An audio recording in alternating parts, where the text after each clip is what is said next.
Well, hello, BookTube. Welcome back to the History Shelf. I'm so glad you could join me today. My name is Peg, for anyone who doesn't know already, and I am your host.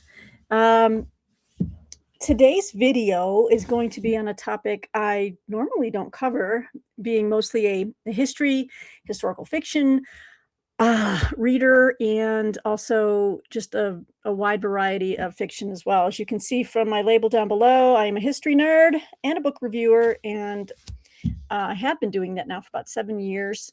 And it started off by reviewing my passion, which is history and historical fiction, but now I've really kind of moved into other areas, mostly fiction in the way of like literary, mystery and thrillers, some horror. So I review a wide variety of books. But anyway, this is an area that, I've really kind of struggled with. I'm like, do I make a video about it? But I think of the human condition, and I think of just the evil that exists in the world, and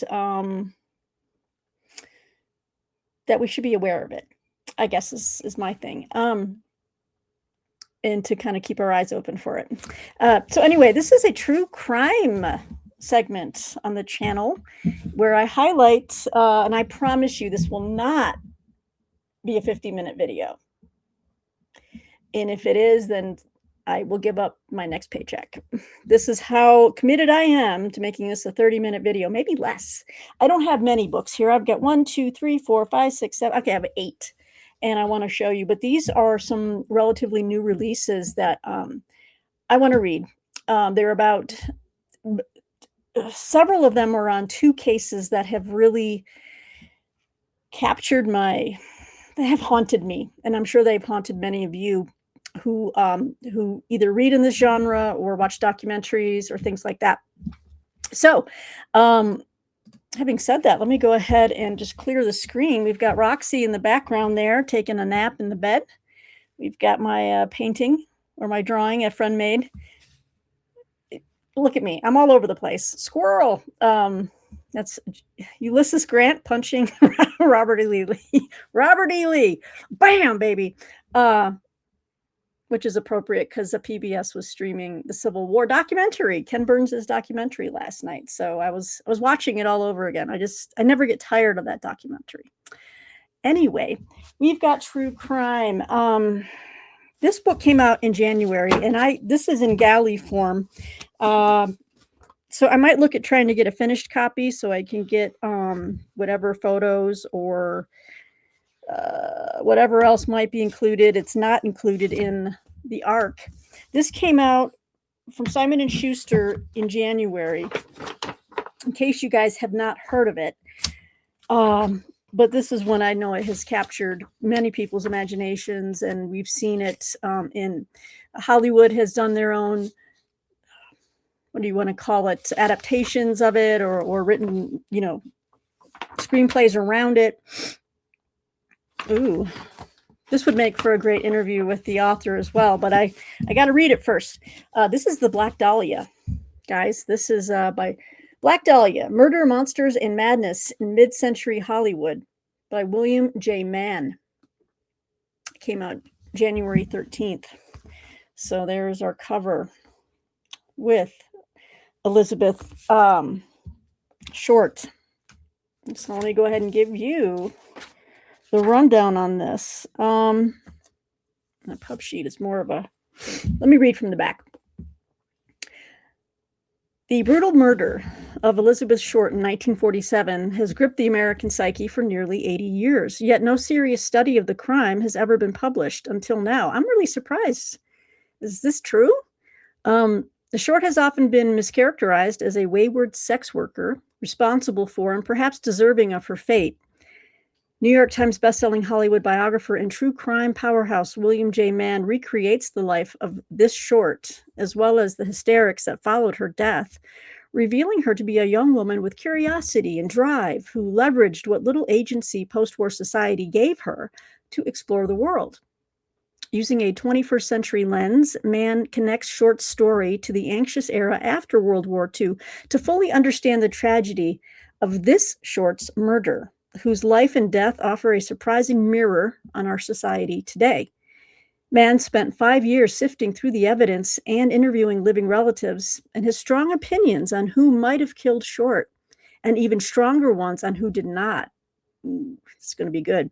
A feat of reporting and storytelling, Black Dahlia is a gripping true crime thriller that will stand as the definitive book on the Black Dahlia case. So you heard it here first. Apparently this book answers all those questions, or at least, posits some likely suspects.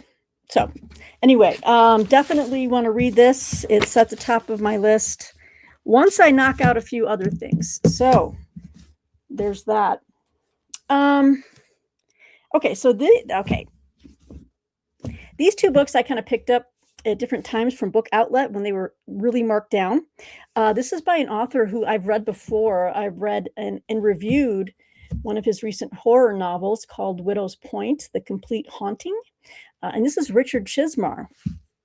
But this is, it's not fiction. This is something else. Let me see here. It is, I'm trying to think which one comes first. Oh, wait. No, they're both novels. Wait. Oh my God. I thought they were written as something else, but apparently not. So, but Richard Chizmar. Okay. You're confusing me, Richard. Okay, which comes first? One of these is a sequel. Let me see. That's 1988.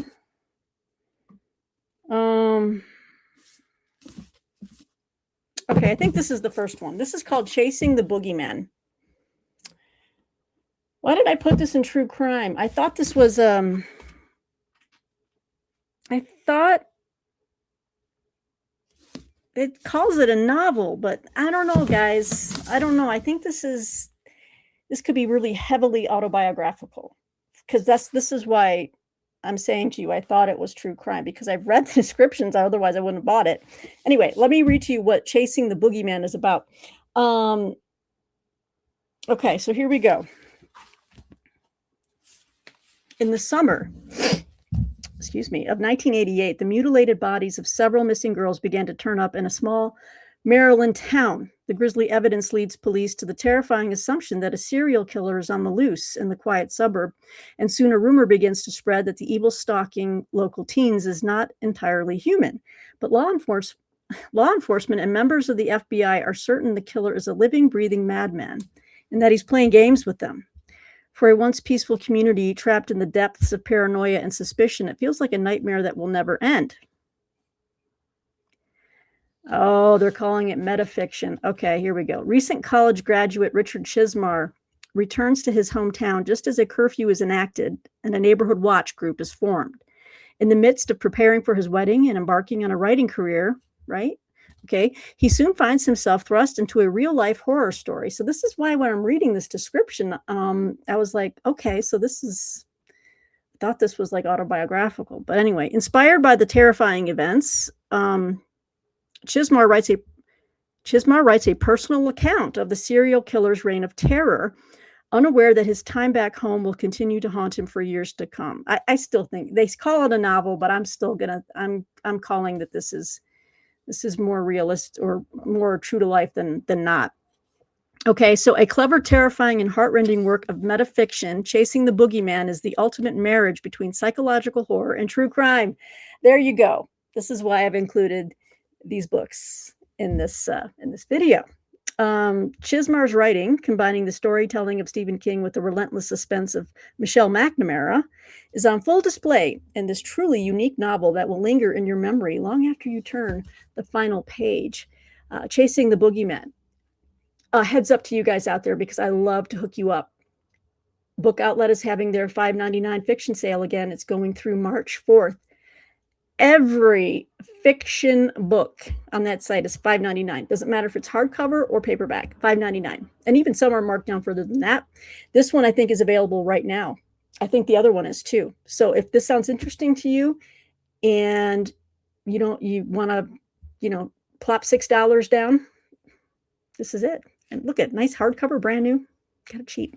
All right, so I wanted to read that. And then he wrote another one called Becoming the Boogeyman. All right. I got this one in paperback. Okay. Now, so I think this is the sequel. It says, back in the summer of 1988, a young Richard Chizmar was catapulted into the center of a living nightmare as the serial killer Joshua Gallagher, dubbed by the media as the Boogeyman, stalked his tranquil Maryland town. A lot has changed in the intervening years. These days, Chizmar enjoys a certain level of celebrity and notoriety himself, being the only person that an incarcerated Josh Gallagher will speak to on or off the record. Chizmar likes to believe that he's doing the world a public service by visiting Gallagher in prison, as there are plenty of other nameless victims out there who Gallagher might finally admit to killing and bring closure to grieving loved ones. And a dark rhythm and routine begin to take hold. But Chizmar eventually finds there's a price to be paid for dancing with the devil, when a masked figure with all the hallmarks of Gallagher's reign of terror from 30 years ago now leaves a horrifying calling card in front of Chizmar's home. And it's clear there's a new player on the board in the ongoing game that the Boogeyman controls. They call this a riveting, haunting sequel to the New York Times bestselling Chasing the Boogeyman. This is a tale of obsession and the adulation of evil, exploring modern society's true crime infatuation with unflinching honesty, sparing no one from the glare of the spotlight. Will those involved walk away from the story of a lifetime in order to keep their loved ones safe? Or will they once again be drawn into a killer's web? As the tale draws to its shattering conclusion, only one person holds all the answers, and he just may be the most terrifying monster of them all. Doesn't that sound interesting? So, Becoming the Boogeyman. It's got a huge amount of blurbs.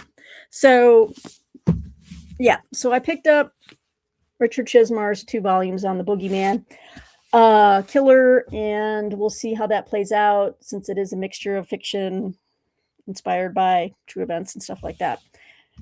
All right. Now, let's get more serious, because these are...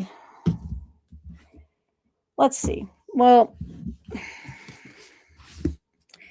Yeah, let's get more serious. All right. One moment. Okay, I just had to pick up another book that was in my room on my nightstand. All right, well, let's get into this.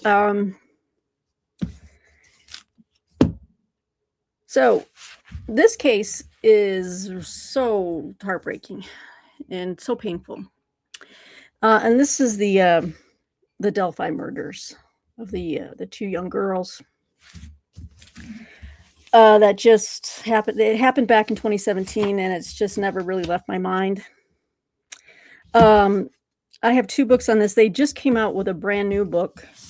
Let's see here. Last year. And I tried to get on it was on lockdown for a while. I couldn't get a galley. They're like, nope, because I think of legal things, they're like, we can't send anything out until, it's done. But anyway, this is the most recent book on it. But I also picked up one that was written years before that. I've got one that was written in 2023. And then, so let's start with the one in 2023. I picked up Down the Hill, My Descent into the Double Murder in Delphi by Susan Hendricks. And she is one of the people. Well, let me just read this to you. Okay. Yes, she's a former CNN and HLN anchor and veteran broadcast journalist. She worked on the story. Anyway, here's the premise, or here's what happened. On February 13th. Oh, boy, we're still in... Wow, it's going to be 10 years next year. On February 13th, 2017, 13-year-old Abigail Williams and her best friend, 14-year-old Liberty German, decided to enjoy a day off from school by exploring the popular hiking trails near the Monon High Bridge in Delphi, Indiana. Less than 24 hours later, Their bodies were found on the north bank of Deer Creek, about a mile from where they were last seen. The citizens of Delphi were devastated and replaced their porch lights with orange bulbs, vowing to keep them lit until the murders were solved. In the days and weeks that followed, authorities shared a sketch of the suspect, as well as digital remnants of an unsettling encounter that the girls had with a stranger hours before their disappearance, which Libby recorded on her cell phone as it unfolded. Despite the release of this evidence, law enforcement remained tight-lipped about developments in the case, and the public grew restless until the long-awaited suspect was finally arrested in October 2022. So they had to wait 5 years. My Lord. Longtime news anchor and broadcast journalist Susan Hendricks was one of the first reporters to cover the case, both in the studio and on location. As the investigation stalled, Hendricks found herself drawn back to the town of Delphi, and over the next few years, she built strong relationships with the girls' families, as well as law enforcement officers, criminal experts, and armchair detectives alike, who were determined to get justice for Abby and Libby. In Down the Hill, Hendricks chronicles her pursuit of the truth, featuring exclusive insights and interviews with the people at the heart of the story.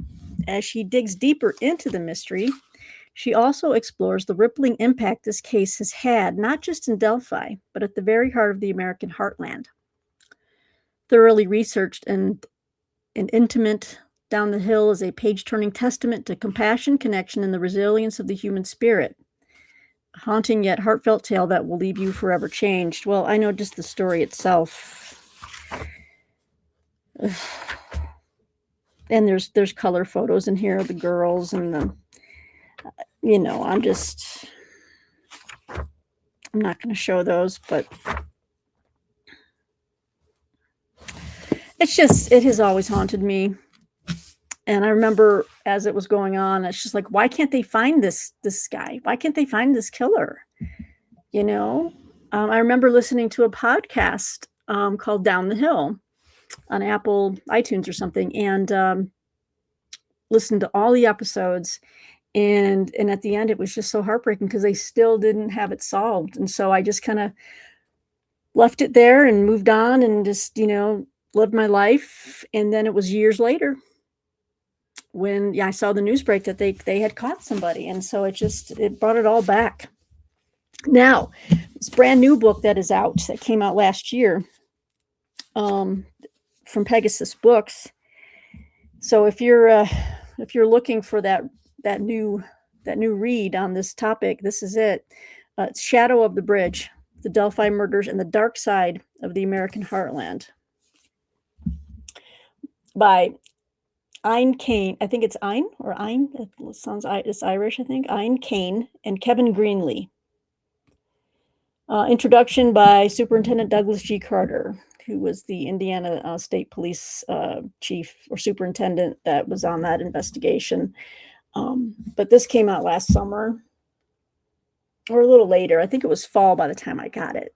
Like I said, I have been really underwater, so I apologize for the delay in bringing this to you guys, but it's out, so you can find it. Shadow of the Bridge. So let me tell you what this book's going to talk about. Okay, here we go. All right. So obviously we're going to go into it again. It says February 13th, 2017. 2 teenage friends went for a walk in the woods just outside the small city of Delphi. They should have been safe, but Liberty German and Abigail Williams never made it home. The next day, searchers found their bodies in a clearing. The 2 girls had been brutally murdered. Incredibly, in the final moments of her life, Liberty somehow managed to capture a video of the man who would soon murder her and her friend. This blurry recording showed a man lumbering toward the girls and then gruffly commanding them to go down the hill. A fascinated public obsessed over these clues. Speculation about the killer's identity ran rampant on social media. Meanwhile, a sprawling law enforcement investigation led to some of the darkest corners of the heartland. Still, the case remained unsolved for years. Everything changed in October 2022 when authorities announced the arrest of Delphi resident Richard Allen. But as the case began to make its way through the justice system, Many began to question whether the small community had what it took to prosecute the case. They also wondered whether or not the police had even arrested the right man. Investigators, officials, prosecutors, and the defense attorneys found themselves stuck in an unprecedented firestorm of online controversy and subterfuge, with so-called internet sleuths hyping up conspiracy theories and trading leaks.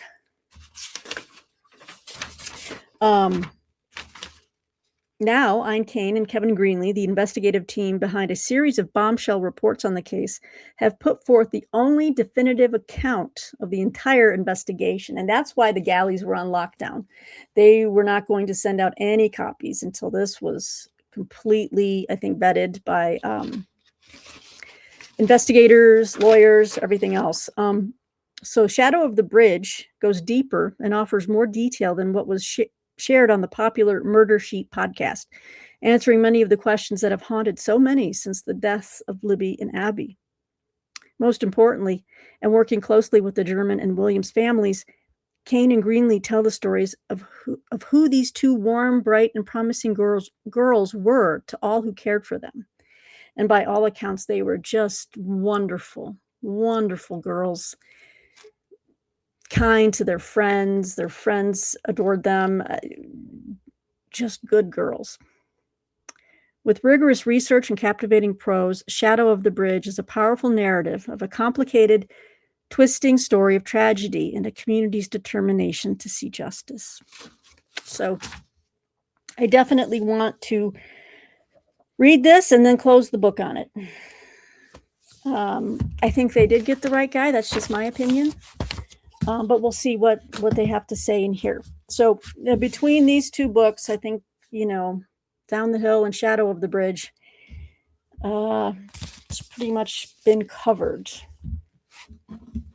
So the next big case that has haunted me, still does, is the Idaho student murders in Moscow, Idaho. I'll start with the older book. This came out. I'm already reading it. That's why it was on my bedside table. This came out. This first book came out in 2024. This is by Howard Bloom, and this is When the Night Comes Falling, a Requiem for the Ohio Student Murders. It's a slim little volume. So let me just read to you what this covers. On the morning of November 13th, 2022, 4 students at the University of Idaho were found brutally killed in their off-campus home. No one knew why or who was responsible. Nearly 6 weeks later, a suspect was arrested across the country in Pennsylvania. It was a crime that stunned the nation. Since the opening days of this shocking and perplexing case, Howard Bloom, the author of multiple New York Times nonfiction bestsellers and the winner of the Edgar Award for the Best True Crime Book of the Year, has been reporting on these murders. In a series of 6 pieces in Airmail, which were nominated for the Pulitzer Prize, he established himself as the go-to authority on the investigation. When the Night Comes Falling delivers a compelling, suspenseful narrative revealing all the previously buried secrets. Bloom takes us behind the scenes of the police manhunt that eventually led to the suspected killer, Brian Christopher Kohberger, and uncovered larger, lurid questions within this unthinkable tragedy. So they're saying this book is reminiscent of, books like In Cold Blood and The Executioner Song. So, yeah. So, and it's a very slim book, maybe about 200 pages. Like I said, I've started reading it because I wanted to read this before I get to the book that just came out last year. Was it last year? Yeah, it was last year, late last year. I was really surprised to see one of the names of the authors. I'm like, wait a minute, doesn't he ghostwrite? Sorry, thrillers and stuff like that. But apparently it's gotten good reviews from what I can tell. But this is the Idaho 4, An American Tragedy. Sorry for the glare. By James Patterson, of all people, and Vicki Ward. And again, just a bunch of friends who were just everything I've read. They were just wonderful kids. They were just college students and friends, and so much sickness in the world and the evil.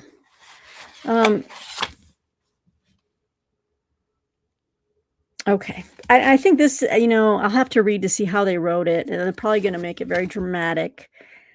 And maybe that's fine. But let me just read to you what the dust jacket says here. The murders of 4 innocent college students attending the University of Idaho left us all with so many questions. Now, after more than 300 interviews, James Patterson and prize-winning journalist Vicki Ward finally have some answers. We know what it was like to live in Moscow, Idaho, on November 13th, 2022, the day of the cold-blooded killings. We know what the local police and the FBI did right and what they did wrong. We've learned so much about the 4 heartbroken families, the Mogans, the Gonzalezes, the Kernodles, and Chapins. And we have the backstory for Brian Kohberger, brilliant grad student, loner, apparent incel, now indicted and facing trial. It says, now you are the jury, the evidence is in. So this is well over 400 pages. So like I said, I'm going to read Howard Bloom's journalistic slim volume here first, and then we'll see how James Patterson and Vicki Ward cover this. Oh, and this is by Little Brown Publishing Company. So yeah, those were 2 big cases that haunted me. And then I got 2 more books. I think I both found these on Book Outlet, which was amazing. They're both by the same publisher, Citadel Press. This is another like internet mystery kind of, what do you want to call it? It's like when people, it's not a meme, but it's like everyone's got an opinion on it. This is the case of Elisa Lam, the woman who was found at the Cecil Hotel or Cecil Hotel. I keep forgetting the proper pronunciation of that hotel. I look at it and would say the Cecil, but I think it's the Cecil Hotel. And I didn't know someone had written a book about it. I watched every documentary I can on it. But this is about the woman in the elevator who's acting strangely. And I'll just read to you the back of the book. But this is called Gone at Midnight, The Mysterious Death of Elisa Lam by Jake Anderson. 21-year-old student Elisa Lam was last heard from on January 31st, 2013, after she checked into downtown LA's Cecil Hotel, a 600-room building with a 9-decade history of scandal and tragedy. The next day, Elisa vanished. More than a week later, guests' complaints of poor water quality led to a grim discovery: Elisa's nude body floating in a rooftop water tank. The only clue was a disturbing elevator video of Elisa uploaded to YouTube and a plea for public assistance. As the video went viral, journalist Jake Anderson set out to uncover the facts. In Gone at Midnight, he chronicles eye-opening discoveries about who Elisa Lam really was and what or whom she was running from, offering stunning new insights into one of the most chilling and obsessively followed true crime cases of the century. So, yeah, I'm going to give this one a whirl and see, indeed, if there's anything, stunning new insights. Let's see. And as you can see, this is like the water tower on the cover. So anyway, so I found that at Book Outlet, and I wanted to check it out because I've read, and there's not been a lot of writing on it. That's the first time I've seen a book written on this case. But I watched a lot of different documentaries and amateur sleuthing stuff on that, just to try to figure out what was going on. Final book is, I saw this on Book Outlet, and it's a 25th anniversary edition, which tells me that this book has a very like storied history, I suppose. So I thought I'd check it out. It's also kind of set in Colorado, not really far from me at all, really. It's up in the mountains a bit, but so I was like, for the price, I got it. It's called Monster by Steve Jackson. As you can see, 25th anniversary edition. Sorry for the glare, you guys. Again, another book from Citadel Press. This is another beefy read. This is like 550 pages. On a snowy winter evening in 1982, 21-year-old Mary Brown accepted a ride from a handsome stranger in the resort town of Breckenridge, Colorado. What followed was a nightmare of unspeakable cruelty. Miraculously, Mary survived her horrific ordeal, but the true depths of her attacker's malevolence were yet to be revealed. After 10 years in prison, Tom Luther was released, a far more vicious criminal. Often compared to Ted Bundy, Luther cut a deadly swath from the Rockies to West Virginia, luring a chain of women into the black hole of his murderous vision. I don't know how far I can get into this book. In this gripping true crime masterpiece, acclaimed author Steve Jackson recounts the intriguing pursuit and long-awaited conviction of a charismatic, monstrous psychopath. By delving deep into the heart of true evil, Jackson offers valuable lessons on what makes violent predators tick and what can be done to limit their relentless toll on society. So, yeah. I can only read the stuff in small doses. I don't think I'm going to be reading this anytime soon, not with the state of the world as it is, the state of the world and our country. I'm just tired of reading about women being abused and slaughtered and treated like garbage and worse than garbage. I'm done with it. Men have no idea what it's like to be a woman. You just have no clue. From birth, you know that you're a target, and you're more of a target than any man is. You're just a walking target. And that messes with you. You know what I mean? I mean, it just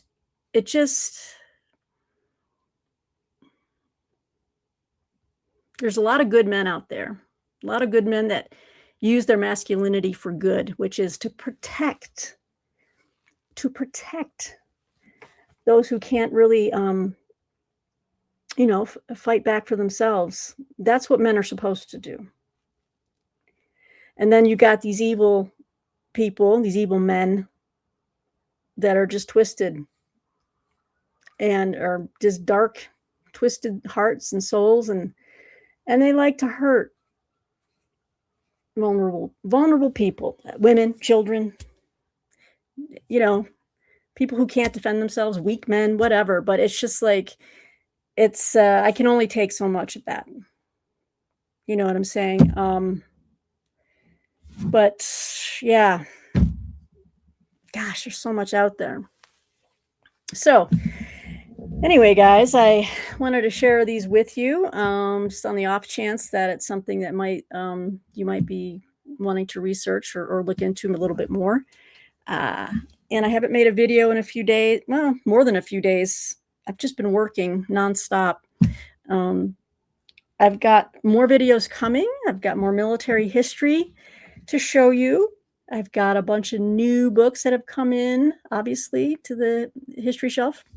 New releases. I've got some finished copies of things that have arrived, and I'm eager to show you. I'll be filming soon my new history for March, all the March releases that have come across the desk here. So I've got them stacked and ready to show.